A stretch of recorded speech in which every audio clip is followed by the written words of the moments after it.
ज्योत से ज्योत जगाते चलो, ज्योत से ज्योत जगाते चलो, प्रेम की ज्योत से ज्योत जगाते चलो, प्रेम की गंगा बहाते चलो। राह में आए जो दीन दुखी, सबको गले से लगाते चलो, प्रेम की गंगा बहाते चलो।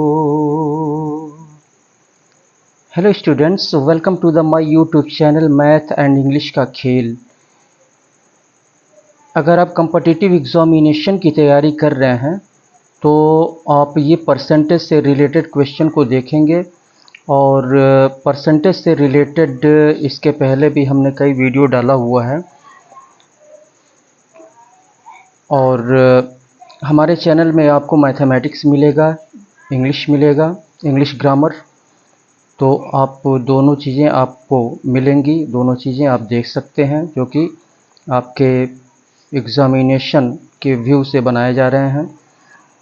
और अगर आप कॉम्पिटिटिव एग्ज़ामिनेशन की तैयारी कर रहे हैं तो आपको ज़्यादा से ज़्यादा प्रैक्टिस करने की आवश्यकता है, क्योंकि प्रैक्टिस ही आपको सफलता दिला सकती है।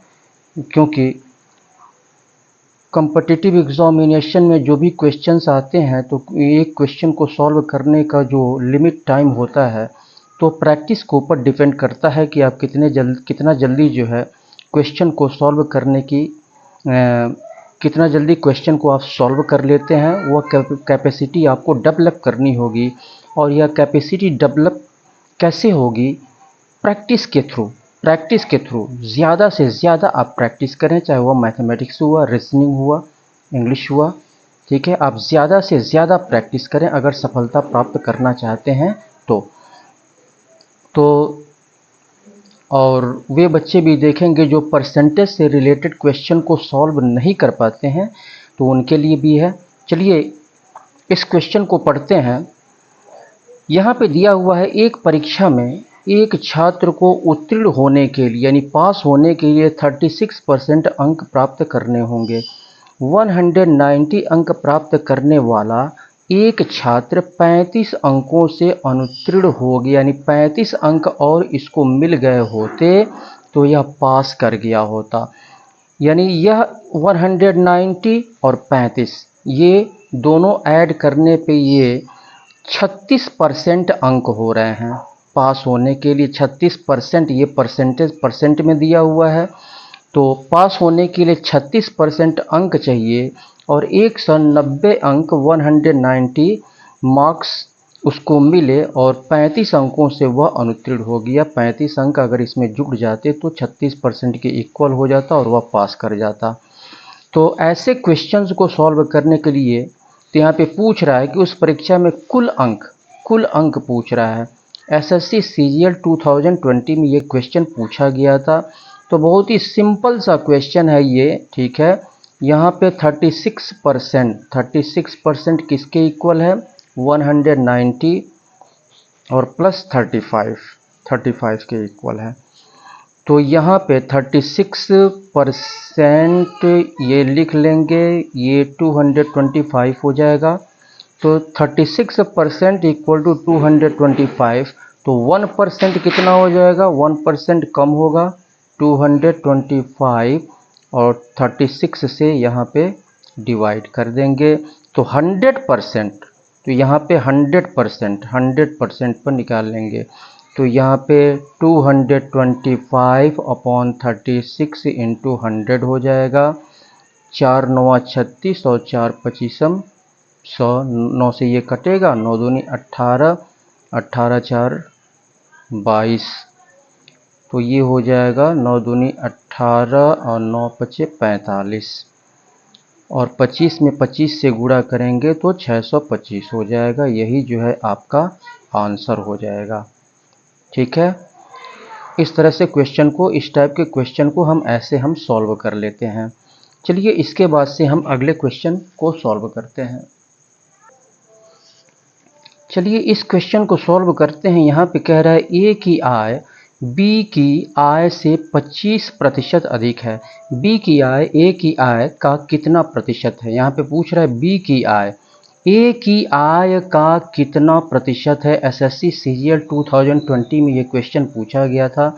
अब यहाँ पे कह रहा है बी की आय से 25% अधिक है, तो बी की आय अगर हम सॉल्यूशन में बी की आय अगर हम 100 मान लेते हैं, बी की आय से 25% अधिक है ए की आय, तो ए की आय तो 100 का 25% कितना हो जाएगा? 25 होगा, और 25 होगा तो 100 में 25 ऐड कर देंगे तो ए की आय हो जाएगी, ए की आय 125 हो जाएगा। बी की आय हमने 100 माना, तो यहाँ पे कह रहा है ए की आय जो है 25% अधिक है बी की आय से, तो बी की आय 100 माना तो ए की आय 125 हो जाएगा। तो यहाँ पे कह रहा है बी की आय, अब यहाँ पे कह रहा है बी की आय ए की आय का कितना प्रतिशत है? ए की आय 125 है, ए की आय का कितना प्रतिशत यहाँ पे कह रहा है। तो यहाँ पे ए की आय 125 है, 125 का x प्रतिशत हम मान लेंगे, x प्रतिशत इक्वल टू बी की आय कितना हमने माना है? 100, तो ये 100 हो गया। अब यहाँ पे एक अंक से काट देते हैं, 25 पच्चे 125 और 25 चौको 100, का इसमें मल्टीप्लाई हो जाएगा, इधर 5x बचेगा, 5x इक्वल टू ये 400 हो जाएगा। 5 को इधर ले आएंगे तो x इक्वल टू 400/5 हो जाएगा, और 5 बटे 40 यानी 80%। x यहाँ पे पूछ रहा है कितना प्रतिशत, और हमने कितना प्रतिशत हमने जो है x माना है, x का वैल्यू 80 आ गया, 80%, ये जो है आंसर हो जाएगा। सिंपल सा क्वेश्चन है, केवल कॉन्सेप्ट को आपको समझने की आवश्यकता है। चलिए इसके बाद से हम नेक्स्ट क्वेश्चन को सॉल्व करते हैं। तो नेक्स्ट क्वेश्चन पे बढ़ने से पहले अगर आप हमारे चैनल पे नए हैं तो आप इसे सब्सक्राइब कर लें, और सब्सक्राइब करने के बाद बेल आइकन को अवश्य क्लिक करें, जिससे कि जितने भी वीडियोस हमारे द्वारा अपलोड किए जाएं तो उसका नोटिफिकेशन समय समय पर आपको मिलता रहे। और वीडियो पसंद आ रहा हो तो इसको लाइक करें, अपने मित्रों में शेयर करें। चलिए अगले क्वेश्चन को सॉल्व करते हैं। इस क्वेश्चन को सॉल्व करते हैं। यहाँ पे कह रहा है एक व्यक्ति परीक्षा में कुल अंकों का 45% प्राप्त करता है और फिर भी 40 अंकों से अनुत्तीर्ण हो जाता है, फेल हो जाता है। परीक्षा का उत्तीर्ण प्रतिशत 55% है, 55% है, तो परीक्षा के अधिकतम अंक क्या है? एसएससी सीजीएल 2019 में ये पूछा गया था। तो यहाँ पे परीक्षा के अधिकतम अंक पूछ रहा है। अधिकतम अंक, अगर हम अधिकतम अंक यहाँ पे मान लेते हैं, ठीक है, तो यहाँ पे अधिकतम अंक का 45% में अगर हम 40 ऐड कर दें तो यह उत्तीर्ण हो जाएगा, और उत्तीर्ण होने के लिए 55% अंकों की आवश्यकता है, तो वह जो है 55% के इक्वल हो जाएगा। तो यहाँ पे अधिकतम अंक हम यहाँ पे मान लेंगे। अधिकतम अंक अगर हम x मान लेते हैं, x हमने मान लिया अधिकतम अंक, ठीक है, अधिकतम अंक हमने x मान लिया। अब यहाँ पे तो x का 45%, x का 45 और परसेंट यानी अपॉन 100, और 40 अंक और उसको मिल जाते तो वह पास हो जाता, और यह इक्वल है अधिकतम अंक के 55% पासिंग मार्क है। तो x का 55 और परसेंट यानी अपॉन 100 हो जाएगा। एक अंक से काट के छोटा कर देते हैं, 5 9 45, 5 बीसम 100, और ये हो जाएगा 5 11 और 5 बीसम 100। तो यहाँ पे 9x/20, 9x/20 और प्लस 40 इक्वल टू 11x/20। अब यहाँ पे 9x/20 को इक्वल के राइट साइड में ले जाएंगे तो माइनस हो जाएगा, यहाँ पे 40 बचेगा आपका, और ये 11x/20 और माइनस 9x/20। तो ये हो जाएगा आपका 20 और 20 का एलसीएम जो है 20 होगा, और डिनोमिनेटर जब सेम है तो ऊपर वाले को सीधे सीधे हम माइनस कर देंगे। तो 11x में से 9x को माइनस करेंगे तो 2x हो जाएगा।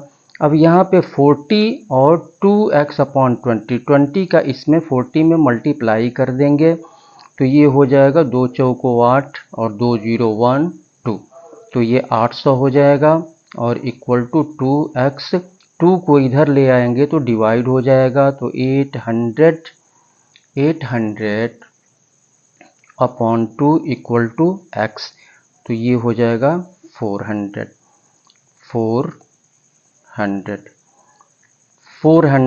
यानी यहाँ पे लिख लेंगे x इक्वल टू 400। अधिकतम अंक हमने x माना है, अधिकतम अंक पूछ रहा है, अधिकतम अंक हमने x माना है, और x का वैल्यू यहाँ पे निकल के आ गया 400, यानी अधिकतम अंक जो है 400 है।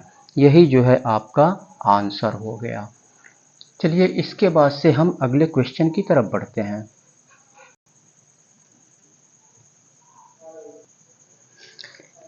चलिए इस क्वेश्चन को सॉल्व करते हैं। यहाँ पे कह रहा है राजू की आय उसकी व्यय से यानी जो खर्च करता है उसके व्यय से 20% अधिक है। व्यय से 20% अधिक है राजू की आय। यदि उसकी आय में 60% की वृद्धि होती है और उसके व्यय में 70% की वृद्धि होती है, तो बचत में कितने प्रतिशत की वृद्धि या कमी होगी। एसएससी सीजीएल 2018 में ये क्वेश्चन पूछा गया था। तो यहाँ पर हम देखते हैं कि राजू की आय उसके व्यय से, यहाँ पे कह रहा है उसके व्यय से 20% अधिक है, उसके व्यय से 20% अधिक है। तो यहाँ पे अगर हम उसका व्यय यानी राजू का व्यय अगर हम 100 मान लें, राजू का व्यय अगर हम 100 मान लें, यानी खर्च अगर हम 100 मान लेते हैं, तो राजू की आय कितनी हो जाएगी। तो 100 का 20%, 20 में 100 में ऐड कर देंगे तो 120 हो जाएगा। राजू की आय 20% अधिक है कह रहा है, 20% अधिक तो 120 राजू की आय हो जाएगी। अब यहाँ पर कह रहा है तो यदि उसकी आय में 60% की वृद्धि होती है, आय में 60% की वृद्धि होती है और उसके व्यय में यानी खर्च में 70% की वृद्धि होती है, तो बचत में, यहाँ पे कह रहा है बचत में कितने प्रतिशत की वृद्धि या कमी होगी। तो अब यहाँ पे बचत कितना हो रहा है। अब यहाँ पे आय है 120 और खर्च हो रहा है 100। आय है उसकी 120 और खर्च है 100, तो बचत यहाँ पे कितना हो रहा है। 120 में से इसको माइनस कर देंगे तो ये 20 रुपये का बचत हो रहा है। 20 रुपये की बचत हो रही है, 20 रुपये की यहाँ पे बचत हो रही है। यानी कमाता इतना है ये 120 और खर्च करता है 100, तो 20 रुपये बचाता है, 20 रुपये बचाता है। तो यहाँ पे नई आय, यहाँ पे कह रहा है उसकी आय में 60% की वृद्धि होती है, तो नई आय क्या हो जाएगी। नई आय यहाँ पे निकाल लेंगे। नई आय जो है, पहली आय कितनी है। पहली आय 120 है, पहली आय 120 है, और यहाँ पे कह रहा है 60% की वृद्धि होती है, तो 160/100 वृद्धि होती है। तो ये हो जाएगा 10 से 60% की वृद्धि होती है, तो ये हो जाएगा इतना, ये 1212, 2 0 से 2 0 कैंसिल हो गया, और 12 में 16 से हम मल्टीप्लाई करेंगे, 6 दूने 12, 7 और 2 1 2 7 2 9 192। तो ये हो गया आपका 192 रुपीज़। 192 रुपीज़। अब यहाँ पे कह रहा है उसके व्यय में 70% की वृद्धि होती है। यानी पहले खर्च करता था कितना, 70 रुपये 100 रुपये, और 70% की वृद्धि हो गई तो 100 का 70 रुपीज़ होगा। तो इस 100 में 70 को ऐड कर देंगे तो 170 उसका नया व्यय हो जाएगा। नया खर्च जो है, नया खर्च ये हो जाएगा 170। 70% की वृद्धि हो रही है ना, 70% की वृद्धि हो रही है तो 100 में 70 ऐड कर देंगे तो 170 ये हो गया। अब यहाँ पे नई आय और ये नया खर्च, नई आय इतना यहाँ पे और नया खर्च इतना, तो अब नया बचत कितना हो जाएगा, नई बचत कितनी हो जाएगी, तो 192 में से 170 को माइनस कर देंगे तो ये हो जाएगा 22 रुपीज़। नई बचत जो है 22 हो गई, नई बचत 22 हो गई। तो यहाँ कह रहा है कि तो बचत में कितने प्रतिशत की वृद्धि या कमी, तो यहाँ पे बचत हो रहा था 20 रुपीज़ का और यहाँ पे बचत हो रहा है 22 रुपीज़ का। तो बचत में बढ़ोतरी हो गई, बचत में वृद्धि हो गई। तो बचत में वृद्धि हुई तो कितने की वृद्धि हुई, 22 में से 20 को माइनस कर देंगे तो 2 रुपये की वृद्धि हुई। इसी को हमको, चूँकि ऑप्शन जो है परसेंटेज में दिया हुआ है, ठीक है, यहाँ पे प्रतिशत पूछ भी रहा है कितने प्रतिशत की वृद्धि हुई, कितने प्रतिशत की वृद्धि हुई।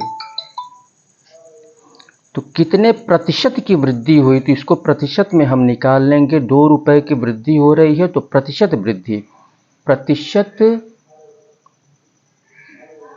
प्रतिशत वृद्धि 2 अपॉन और 20 इंटू 100।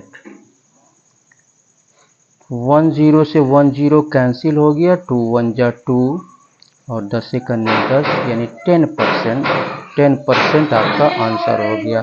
तो 10% बढ़े तो यहाँ पे बचत में कितने प्रतिशत की, तो ये बचत जो है 10% बढ़ेगा। यही जो है आंसर हो गया। चलिए इसके बाद से हम अगले क्वेश्चन की तरफ बढ़ते हैं। चलिए इस क्वेश्चन को सॉल्व करते हैं। यहाँ पे दिया हुआ है यदि 120 में x% की कमी और 40 में x% की वृद्धि करने पर समान परिणाम प्राप्त होता है, समान परिणाम कह रहा है। तो 210 का x%, 210 का x% 180 के x + 20% से कितना प्रतिशत कम है। 210 का x% 180 के x + 20% से कितना प्रतिशत कम होगा। SSC CGL 2018 में यह क्वेश्चन पूछा गया था। तो यहाँ पे इस तरह के क्वेश्चंस को x% की कमी कह रहा है तो 120 में x% की कमी, तो यहाँ पे हम क्या करेंगे 1 माइनस x/100 करेंगे। x/100 इक्वल टू 40 इंटू, और यहाँ पे कह रहा है x% की वृद्धि, तो यहाँ पे 1 + x/100 करेंगे। यहाँ पे वृद्धि कह रहा है तो x% की कमी और 40 में x% की वृद्धि कह रहा है तो यहाँ पे प्लस करेंगे तो ये हो जाएगा आपका 100।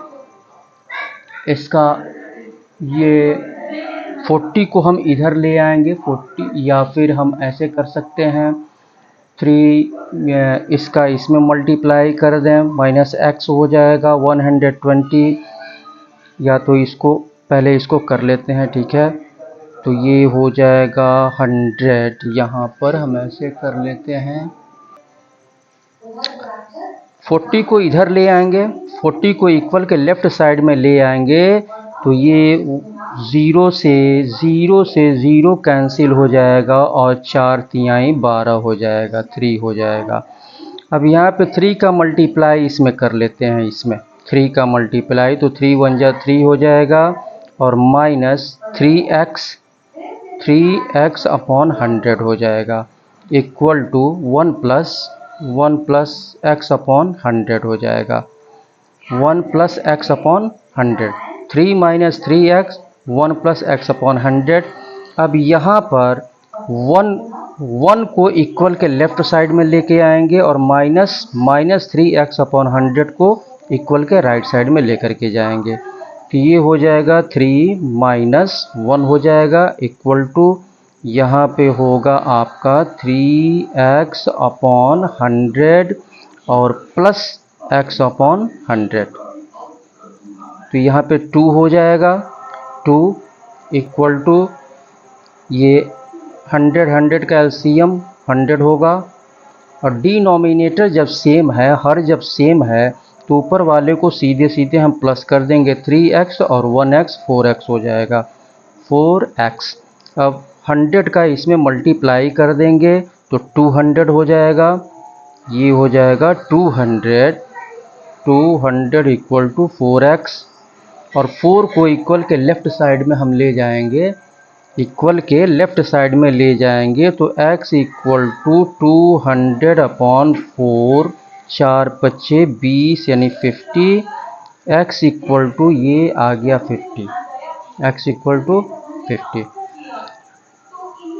आप यहाँ तक ऐसे भी लगा सकते हैं, आप यहाँ तक ऐसे भी लगा सकते हैं, यहाँ पे मैं बता दे रहा हूँ आपको, यहाँ पे मैं बता दे रहा हूँ आपको, पहले इसको लगा लेते हैं, ठीक है। x इक्वल टू ये 50, तो ये आपका 50% हो गया, 50% हो गया। अब यहाँ पे कह रहा है कि 210 का x परसेंट, 210 का x परसेंट, तो 210 का x का वैल्यू यहाँ पे 50%, तो 210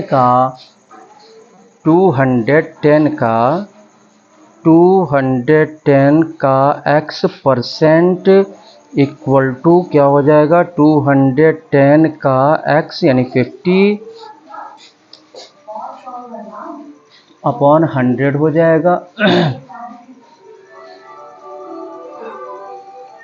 यहाँ पे 2 0 से 2 0 कैंसिल हो जाएगा, 5 एक अन्य 5 और 5 दूनी 10, 105 हो गया। इसके बाद से यहाँ पे कह रहा है 180 के x प्लस 20 यानी 50, x का यहाँ पे 50% निकला है, तो यहाँ पे 50 और प्लस 20 कितना हो जाएगा, 70% यानी ये 180 का 70%। तो यहाँ पे लिख लेते हैं हम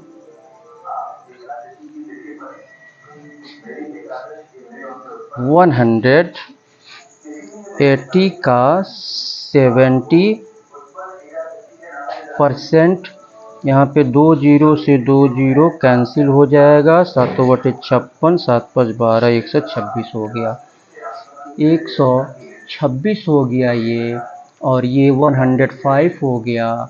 तो यहाँ पर आवश्यक प्रतिशत यहाँ पे पूछ रहा है कि यह जो है 210 का x परसेंट 180 के x प्लस 20% से कितना प्रतिशत कम है, ये जो है कितना प्रतिशत कम है ये, तो ये 105 निकला हुआ है, तो पहले कमी हम निकाल लेते हैं, यहाँ पे तो कमी हो जाएगा आपका, कमी कितना हो जाएगा, 126 में से 105 को माइनस करेंगे, 6 में से 5 1 हो गया और 2 यानी 21 की कमी हो गई, 21 की कमी हो रही है, तो इसको कमी प्रतिशत कमी हम निकाल लेंगे, प्रतिशत कमी इक्वल टू 21 कितने पर, ये 126 पर 126 और परसेंट में निकालना है तो 100 से मल्टीप्लाई कर देंगे। अब यहाँ पे एक अंक से काट लेते हैं। यहाँ पर 3 सते 21 और 3 चौको 12 और 3 दूनी 6 और 7 छक्के 42, तो 100/6 हो गया, 100/6 हो गया। एक अंक से काट देंगे तो 2 तिहाई 6 और 2 50, तो ये हो गया आपका 50/3, 16 तिहाई 48 और 2 50, 60 होल 2/3, 60 होल 2/3% की कमी हो गई, ये कमी हो गई। तो इस तरह से क्वेश्चन को हम सॉल्व करते हैं। चलिए इसके बाद से हम अगले क्वेश्चन की तरफ बढ़ते हैं। आप यहाँ तक आप ऐसे भी लगा सकते हैं, यहाँ तक आप ऐसे भी, यहाँ पे मैं समझा दे रहा हूँ, यहाँ तक ऐसे भी लगा सकते हैं। यहाँ पे 120 दिया हुआ है, 120 में तो 120 में हम प्लस करेंगे, सॉरी यहाँ पे कमी कह रहा है ना, तो ये माइनस करेंगे। तो 120 का x%, 120 का x%, ये इक्वल है किसके, 40 में। यहाँ पे वृद्धि कह रहा है तो 40 में प्लस करेंगे 40 का x%, 40 का x%। यहाँ पे 10 से 10 कैंसिल हो गया और 2 छक्के 12 और 2 पचे 10, और ये यहाँ पे 10 से 10 कैंसिल, 2 दूना 4, 2 पचे 10, तो ये हो जाएगा आपका 120 माइनस 6x/5 और इक्वल टू 40 और प्लस हो जाएगा 2x/5। अब यहाँ पर हम क्या करेंगे, माइनस 6x/5 को इक्वल के राइट साइड में ले जाएंगे, इसको इधर ले आएंगे, तो ये हो जाएगा आपका 40 को इधर ले आएंगे तो 120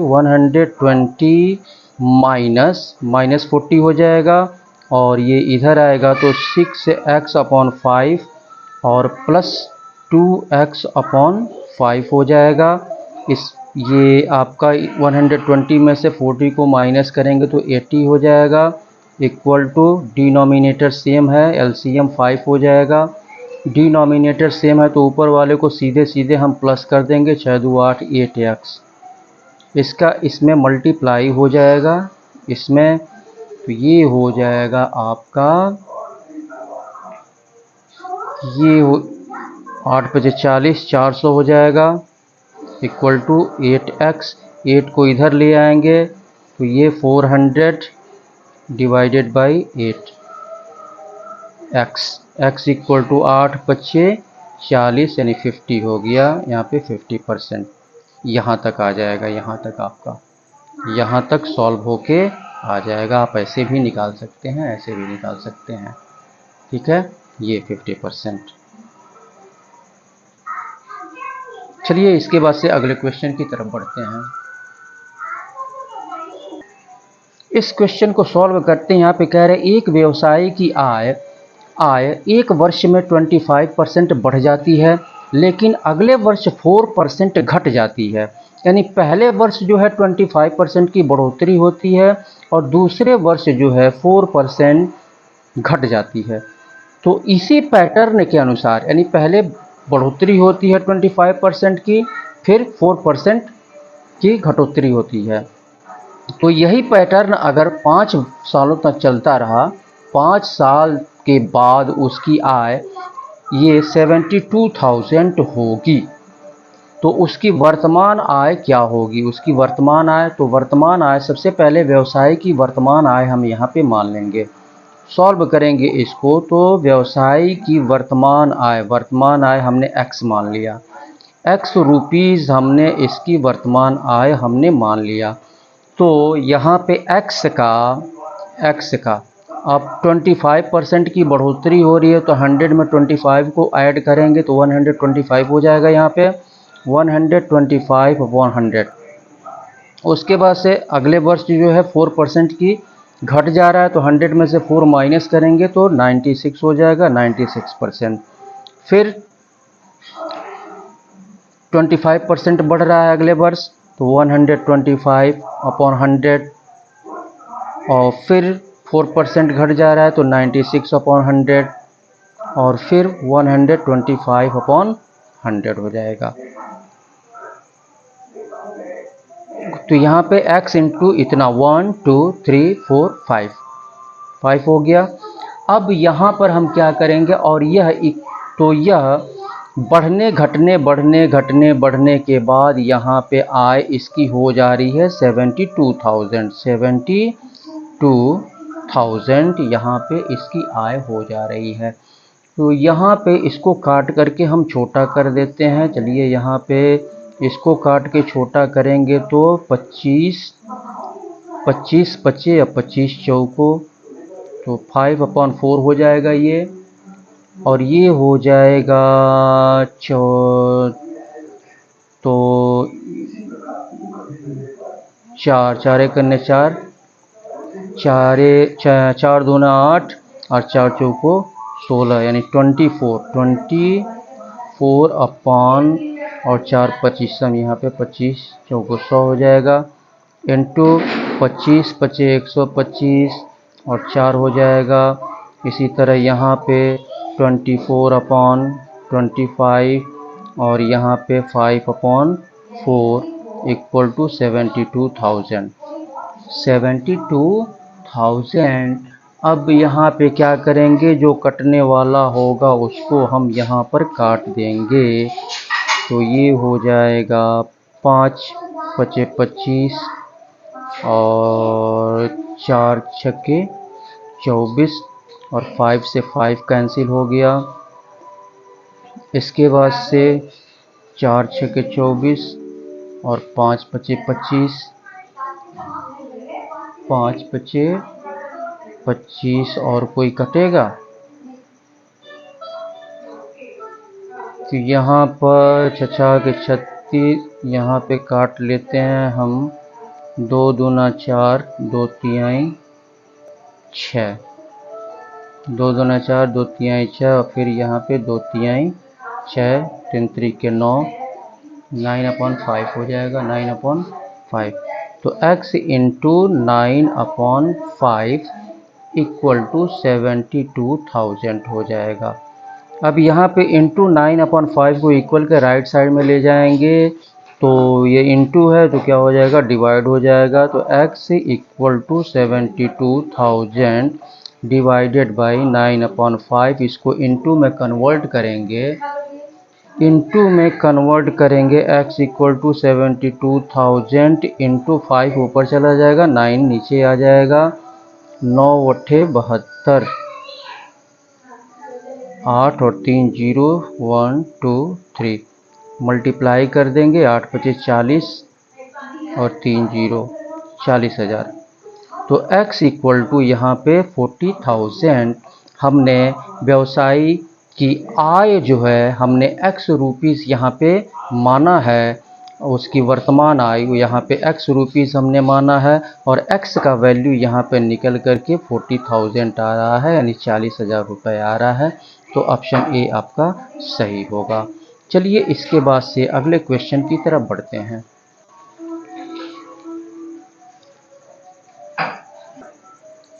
चलिए इस क्वेश्चन को सॉल्व करते हैं। यहाँ पे कह रहे एक परीक्षा में 73% अभ्यर्थी मात्रात्मक अभियोग्यता परीक्षा में, 70% सामान्य ज्ञान में और 64% अभ्यर्थी दोनों में उत्तीर्ण हुए। यहाँ पे कह रहा है उत्तीर्ण हुए।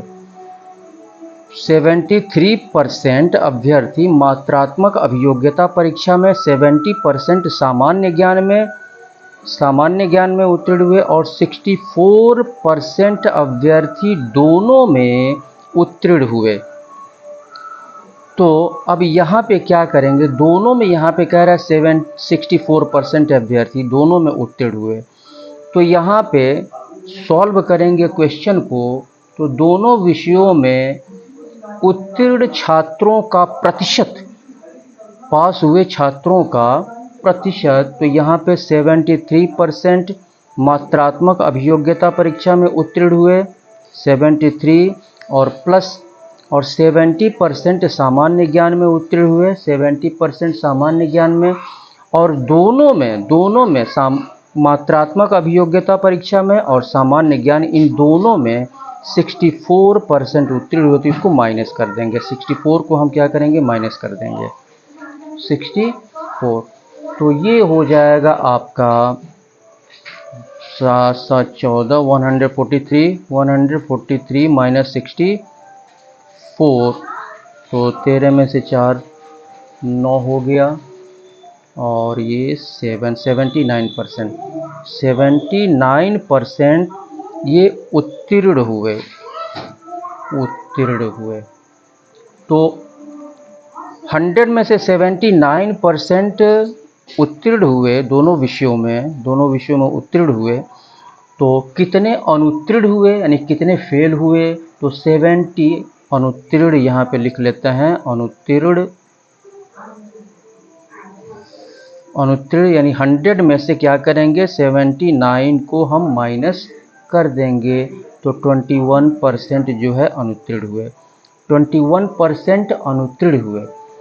अब यहाँ पे कह रहा है यदि 6,300 अभ्यर्थी दोनों विषयों में अनुत्तीर्ण हुए, या भी यहाँ पे नंबर में दिया हुआ है, यहाँ पे 6,300 अभ्यर्थी दोनों विषयों में अनुत्तीर्ण हुए, और यहाँ पे दोनों विषयों में अनुत्तीर्ण कितने हुए, 21% यहाँ पर दोनों विषयों में। तो यहाँ पे परीक्षार्थियों की कुल संख्या हम यहाँ पे मान लेंगे x, परीक्षार्थियों की कुल संख्या हम यहाँ पर x मान लेंगे, और x का 21% 6,300 के इक्वल हो जाएगा।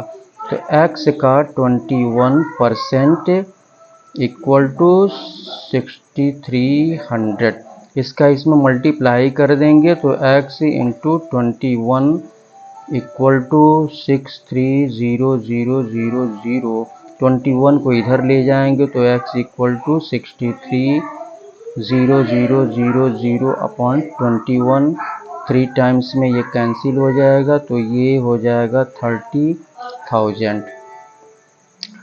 तो यहाँ पे 30,000 x का वैल्यू, x हमने माना है परीक्षार्थियों की कुल संख्या, परीक्षार्थियों की कुल संख्या हमने x माना है, और x का वैल्यू यहाँ पे 30,000 यानी 30,000 निकल करके यहाँ पे आ रहा है। तो यहाँ पे पूछ क्या रहा है, अभ्यर्थी दोनों विषयों में अनुत्तीर्ण हुए तो परीक्षार्थियों की कुल संख्या क्या थी, परीक्षार्थियों की कुल संख्या हमने यहाँ पे मान लिया था x, और यहाँ पे 30,000 निकल करके आ रहा है परीक्षार्थियों की कुल संख्या। यही जो है आपका आंसर हो गया, ऑप्शन ए आपका सही होगा। तो इस तरह से क्वेश्चन को सॉल्व करते हैं। तो अगर आप हमारे चैनल पर नए हैं तो आप इसे सब्सक्राइब कर लें, वीडियो को देखते रहें, और सब्सक्रिप्शन, आपका सब्सक्राइब करना हमारे लिए जो है बहुत ही महत्वपूर्ण होता है, ठीक है। और सब्सक्राइब करने के बाद जो है बेल आइकन को अवश्य क्लिक करें, जिससे कि जितने भी वीडियोस हमारे द्वारा अपलोड किए जाएं तो उसका नोटिफिकेशन समय समय पर आपको मिलता रहे। आप वीडियो को देखते रहें, इसे सब्सक्राइब कर लें और वीडियो को लाइक करें, अपने मित्रों में शेयर करें, ताकि आपके मित्र भी इस टाइप के क्वेश्चंस को सॉल्व करने में सक्षम हो सकें। तो इसी के साथ मैं सुशील कुमार आपसे विदा लेता हूं, और विदा लेने से पहले फिर से मैं वही बात दोहराऊंगा, क्या, चलते चलते मेरे ये गीत याद रखना, कभी अलविदा ना कहना, कभी अलविदा ना कहना। Thank you very much. फिर नेक्स्ट वीडियो में आपसे मुलाकात होगी, तब तक के लिए बहुत बहुत धन्यवाद।